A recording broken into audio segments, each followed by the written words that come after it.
মহান পণ্ডিত চাণক্যৰ কেইটামান মহান বাণী আজি মই এই ভিডিঅ'টোত আলোচনা কৰিব ওলাইছোঁ। এই বাণীবোৰৰ জৰিয়তে আপোনালোকে দুশ্চিন্তাৰ পৰা মুক্ত হ'ব পাৰিব আৰু জীৱনৰ কিছু কঠিন সত্য জানিবলৈ সক্ষম হ'ব। 1 নম্বৰ, মূৰ্খ লোকৰ কাৰণে সমাজ নষ্ট নহয়, সমাজ নষ্ট হয় শিক্ষিত লোকৰ মূৰ্খ স্বভাৱৰ কাৰণে। 2 নম্বৰ, পাপ শৰীৰৰ পৰা নহয় মনৰ পৰা সৃষ্টি হয়। যিমানেই গংগা স্নান নকৰা কিয় গংগাৰ পানীয়ে শৰীৰহে পৰিষ্কাৰ কৰে, মানসিকতা নহয়। 3 নম্বৰ, শৰীৰ আৰু সম্পত্তিক লৈ কেতিয়াও অহংকাৰ নকৰিব। অসুস্থতা আৰু দৰিদ্ৰতা কেতিয়াও কাকো কৈ নাহে।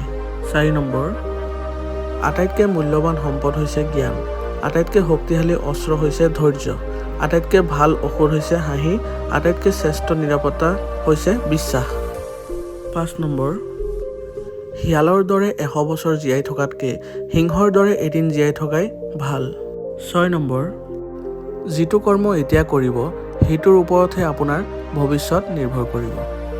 7 নম্বৰ, সম্পত্তি যিমানেই নাথাকক স্বামী যদি চৰিত্ৰহীন হয় ঘৈণীৰ সুখ শান্তি নাথাকে।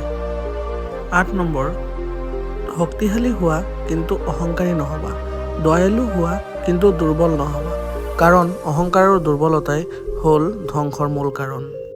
9 নম্বৰ, মহিলাৰ বয়স আৰু পুৰুষৰ উপাৰ্জনৰ বিষয়ে কেতিয়াও সুধিব নালাগে।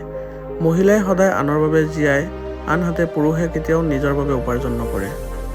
10 নম্বৰ, কাকো সৰু বুলি নাহাঁহিব, কাৰণ ভৰিৰ তলৰ দুৱৰি বনহে পূজাত লাগে, মূৰৰ ওপৰৰ বৰগছ নহয়। 11 নম্বৰ, জীৱনত ডাঙৰ কিবা পালে সৰুবোৰক পাহৰি নাযাব। এটা সৰু বেজীয়ে যি কৰিব পাৰে এখন তৰোৱালে সেইটো কাম কৰিব নোৱাৰে।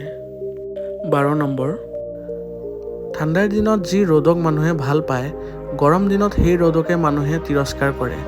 মানুহে তোমাক মূল্য সিমান দিনেই দিব যিমান দিন মানুহক তোমাৰ প্ৰয়োজন হ'ব। আজিৰ ভিডিঅ'টো যদি ভাল পাইছে তেতিয়াহ'লে ভিডিঅ'টো লাইক কৰিব, চেনেলটোত যদি নতুনকৈ আহিছে চেনেলটো ছাবস্ক্ৰাইব কৰি ল'ব। ধন্যবাদ।